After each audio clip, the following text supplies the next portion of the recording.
Hey, my fellow broke aristocrats, it's me, Dr. Whimsy, and I'm here at the Healthy Brain Conference, which is being hosted by the California Naturopathic Doctors Association. And I thought I would have, you can see everybody broke for lunch, and here I am by myself talking to all of you. I hope everyone's doing well. So I just wanted to give a couple of tips about things you can do to improve your mood and improve your brain health that are not going to cost you any money based on some of the lectures we had here today. And the first thing they talked about is the importance of getting a good night's sleep. And that couldn't be stressed enough. And that means making sure that you're not having stimulants and alcohol before bed. But they also talked a lot about computer use, playing on computers, and even Kindles.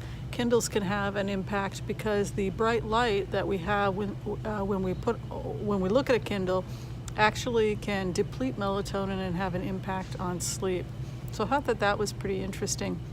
And in fact, a lot of young people, they love their electronic devices, but it actually can have a really deleterious effect on sleep. In the morning, if you're in school, if you're trying to be educated, if you're trying to learn, if you're trying to function at your job, but you haven't had a good solid 8 hours, it can be very, very difficult.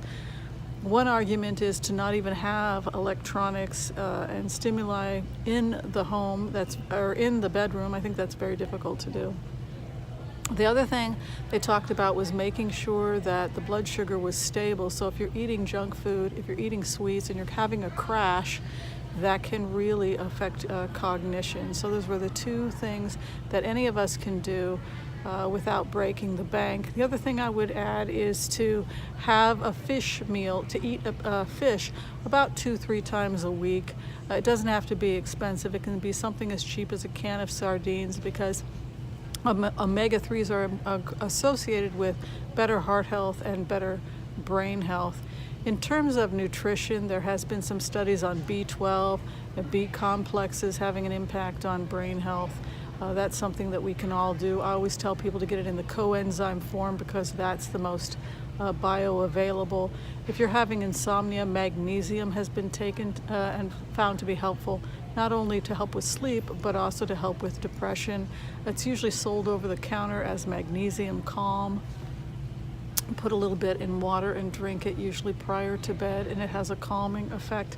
CoQ10 has been researched for increasing oxygen and ATP, the units of energy. It's both studied as an antioxidant, but it also seems to be helpful for cognition and heart health. So CoQ10 has also been studied. All right, that about wraps it up. It's a great conference. Tomorrow I hope to give you some more tidbits about things you can do on a budget to improve brain health and do it affordably. Thanks for watching, everyone. Bye-bye.